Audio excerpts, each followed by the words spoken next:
Եկել ենք Չինաստան, որպեսզի ձեր հետ կիսվենք բոլոր նորամուծություններով, նորություններով, նոր տեխնոլոգիաներով։ Մենք գտնվում ենք խանութում ու տարբեր խանութներում մենք կփորձենք քիչ-քիչ ուղղակի ցույց տալ, թե ինչ կարելի է վերցնել 26 թվականին արդեն կամ 25 թվականի վերջ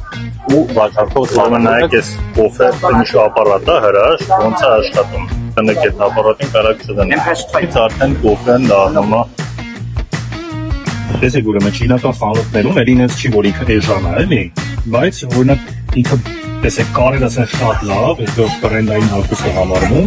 արժեքը 199 յուան, որը կազմում մոտավորապես 10,000-16,000 դրամ։ Մի բան համոզվեցի, որ Ռուսաստանում լավ որակի չինական ապրանք գոյություն չունի։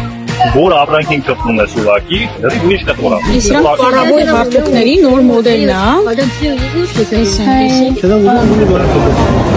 Բարայ չստիճել են։ Ահռելի տարբեր տեսակի վիրահատությունից, մերսումից սկսած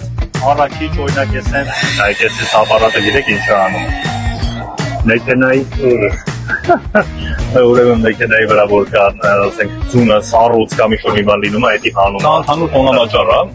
այսինքն ոնց որ մեր բիրիքանոց է, այսպես ասած, որ մարդիկ գալիս են այստեղ ընտրում են ապրանքները, հիմնականում քանակ են վաճառում ապրանքները, ընտրում են ապրանքը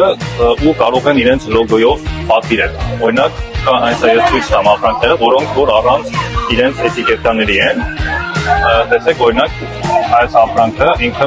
մենք կարող ենք պատվիրել ու մենք ուզել մեր լոգոն, մեր բյուրքան կպնի հագուստի։ Սա ինչքան հետաքրքիր բաներ կա, ընթացքում մենք անընդհատ զարմացնենք, որ դուք էլ իմանաք ինչքան հետաքրքիր ու ինչքան նորություններով լի է Չինաստանը։